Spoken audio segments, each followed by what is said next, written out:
Thank you, Tita Boy. Pero, Angelica, hindi ba nagrereklamo sa'yo si Buboy na minsan, pasan-pasan niya ang buong task force firewall? Ulo ka.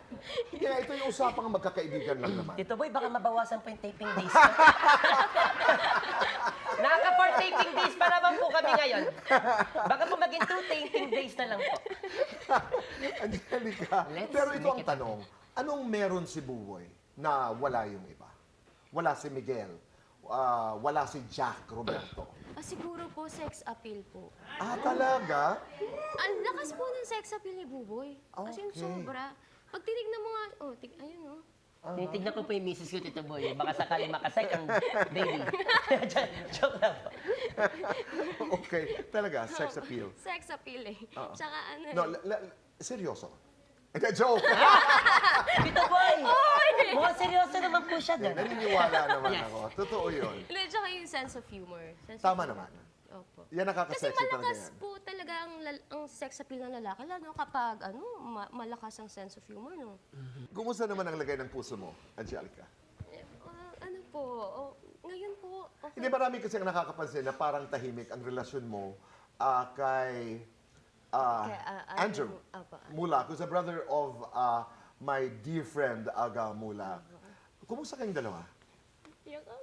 Wala huy, Ay, Ganito na lang, para naman klaro ito. Yan. Totoo ba ang mga usap-usapan na naghiwalay na kayo ni Andrew Mula? Opo, Tito Boy. Hiwalay na po kami. Tell me what you can. I mean, anong nangyari? Kasi yung first po ng relationship namin, grabe. It was so fun. Sobrang happy po ako. Sobrang happy kaming dalawa. As in, lahat po ng gusto namin gawin sa relasyon namin, ginagawa namin. As So what happened? Medyo tumagal na po kami. Doon lang po namin parang nakita yung mga indifferences po namin. Ano to, personality-wise? Parang personality okay. po. Opo. Pero sa lahat ng bagay naman po magkasundo kami. Pero nung time po na naghiwalay kami, nag-usap po kami. Ngayon po, mabuting magkaibigan po kami Oh, ngayon. that's good. Opo. Naging issue ba sa kanya yung pagpapasexy mo?